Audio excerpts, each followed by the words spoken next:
Forget what you think you know about luxury brands. Spoiler alert, they're not actually after the trust fund babies and the yacht owners that you picture clutching Birkin bags. Nope, luxury giants like Hermes, Louis Vuitton, and Rolex have their sights set on a surprising target, you. That's right, guys, we're talking about high-end brands, not really for billionaires like Bill Gates or Mark Zuckerberg, but really for the middle-class Joes and Janes of the world. They're weaving a seductive web of status, aspiration, and a sprinkle of FOMO to lure you into a cycle of debt and delayed financial dreams. In this video essay, we're going to rip back the curtain on luxury's not so secret strategy and expose the hidden cost to your wallet and your well-being of chasing that designer label high. So buckle up, guys, because we're about to expose the truth about why luxury brands might be keeping you broke and empower you to make smarter financial choices. Let's get started. Just listen to how these news reporters talk about these major luxury brands. Well, Porsche's CFO this morning adding to those fears that the luxury consumer is in fact breaking down. He said, quote, "We are suffering in the entire economy.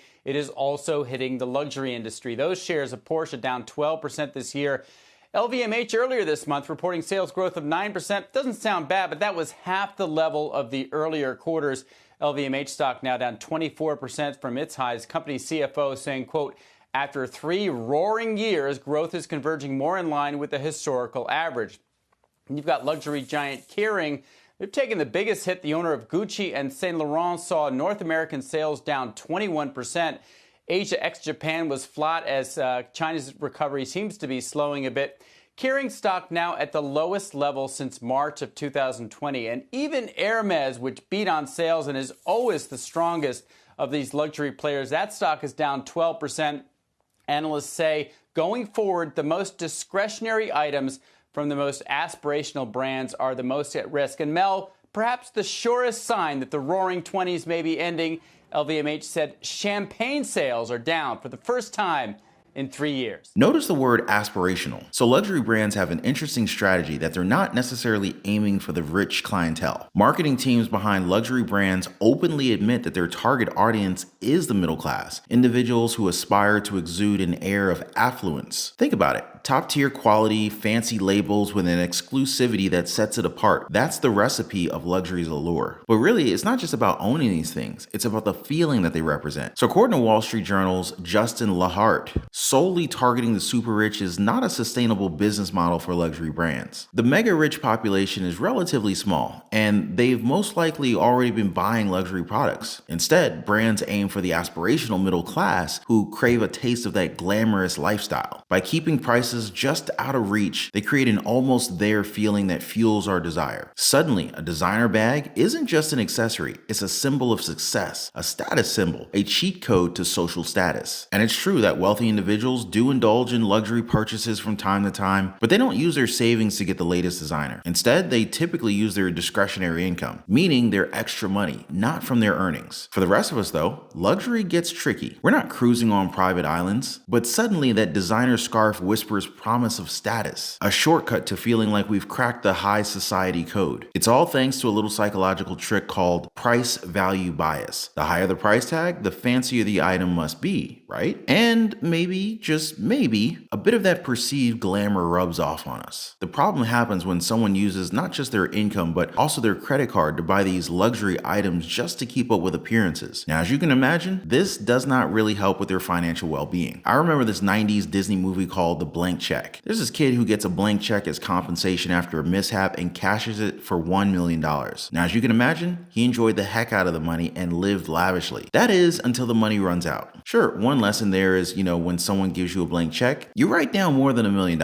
Why stop at just $1 million, right? But even beyond that, the realization for me is that immense wealth also needs careful management. And this is exactly why the truly wealthy, the Bill Gates, the Mark Zuckerbergs of the world, tend to be ruthlessly practical with their spending. Top billionaires and millionaires, despite their vast fortunes, refrain from extravagant spending on items like expensive clothes. Why? Because they realize that it's an unnecessary expense. Wearing designer labels doesn't contribute to their success or enhance their personal achievements, nor does it impact or positively impact their net worth. Now again, The key is making conscious financial choices. Like they say, the wise would rather have a plastic bag with $5,000 in it than a $5,000 bag with nothing in it. Me, I prefer to have both, but that's beside the point. Plus, I strongly doubt that when death comes, our last thought would be, well, thank God I had my Birkin bag. It really made my life so much better and it made me a good person. I mean, sure, wearing Gucci might feel glamorous, but let's be real, guys. It won't magically unlock the secrets of building a good life and a billion-dollar empire. Now, speaking of building things, I'm building a community right here on YouTube dedicated to making smart financial decisions regardless of your income level. If you're ready to join me on this journey toward financial savvy, smash the like button and subscribe to the channel. Hitting that bell for notifications makes sure you never miss a beat. And who knows, maybe one day we'll be discussing your own lavish but responsible purchases. Yeah, I used to think I was all above that keeping up with the Joneses stuff. I mean, I drive an 8-year-old Lexus and designer clothes were pretty much a foreign concept to me. Turns out it really wasn't how I thought it was. It's actually the financial security, knowing that I could buy these luxury brands if I really wanted them, that makes me immune to the aspirational materialism in these designer labels. I guess that's another beautiful thing about financial freedom. You don't really need Gucci, Hermes, Prada, Louis Vuitton, Christian Louboutin, or whatnot to prove anything. We're secure enough in ourselves and our financial status that we can save our hard-earned cash for experiences, investments, or maybe even a new Honda someday with all the bells and whistles this time.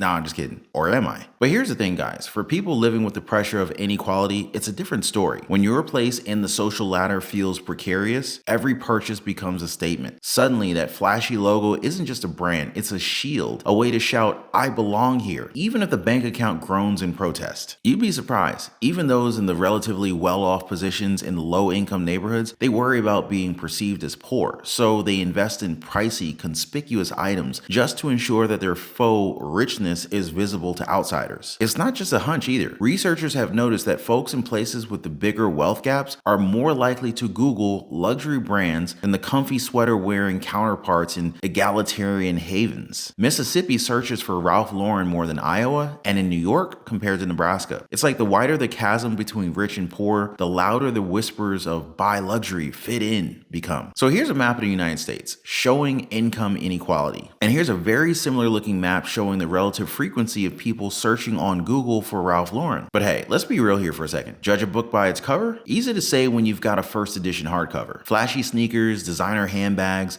expensive watches. You see them everywhere, even on people who seem financially strapped. Criticism flies easily. Why waste money when they're already struggling, right? But judging these purchases solely on the bank accounts misses the bigger picture. Yeah, maybe not the wisest financial move, but let's not pretend that there's no deeper story there. For folks in tough economic situations, visible markers of luxury aren't just frivolous splurges. They're often survival tools. I mean, think about it. Finding a partner. Would you swipe right on someone who looks perpetually down on their luck? Probably not. Having decent clothes and accessories, even if bought on sale, can open doors in the dating world. How about landing a job? In interviews, first impressions matter. Walk in looking like you belong, and you've already got a leg up. Even if the clothes are borrowed or thrifted, they can project confidence and competence. And last but not least, the social acceptance. Income inequality might fuel the pressure to appear rich. It's like wearing a badge that says, I belong, a shield against being judged by your bank account. But of course, it's easy to be judgmental when you're comfortably perched on the economic ladder. But before you dismiss those limited edition Air Jordans as irresponsible spending, remember, for some, they're not just shoes, they're an investment in their future. You see, it's this complex dynamic where visible signs of financial success become crucial in navigating relationships and securing opportunities. Designer handbags can be tempting, offering a glimpse of glamour and belonging. But before you break the bank on the latest bag, remember, spending beyond your means is a fast track to financial trouble. Sure, those brands love to paint pictures of happiness and belonging, but the reality is getting stuck in a cycle of debt for a logo isn't going to make you rich, happy, or successful. Billionaires get it. Guys like Gates, Zuckerberg, and even the late Steve Jobs, they weren't afraid to rock simple clothes and wear cheap watches. Why? Because they know money doesn't grow on trees. And some things just aren't worth the splurge. It's not about being stingy, it's just about being smart. Gates prefers travel to designer threads. Zuckerberg's uniform saves him time and mental energy. And Jobs, well, his New Balance dad shoes were basically glued to his feet. The key is conscious choices. Do you really need that $1,000 bag, or can you find a stylish alternative that won't break the bank? Can you mix and match match what you already own to create new looks? Maybe even just stick with one look? Do the bottom of my shoes need to be red for me to be able to walk out the house? These are the questions that billionaires ask themselves, and they're worth considering for anyone, regardless of income. Remember, money equals time. Don't waste it chasing friends or falling victim to the marketing ploys. Invest your time and money in things that truly matter, things that bring you true value and happiness. So the next time you're tempted by a luxury label, stop and think, is this purchase really worth it? Or can you invest your hard-earned cash in something smarter, something that will actually build your future and not just your wardrobe? You might be surprised by how much you can achieve and save when you ditch this must-have mentality. It's time that we chase our own definition of success. The path to financial freedom might not be paved with designer labels, but it's paved with smart choices and conscious spending. So let's work together to break the cycle of consumerism and invest our hard-earned cash in things that truly matter. Hit the subscribe button for more financial tips from the real world, not just the glossy pages of financial magazines. And while you're there, leave a comment and share your own journey toward financial freedom. Let's build a community of savvy spenders and investors one video at a time. I'll see you guys on the next one.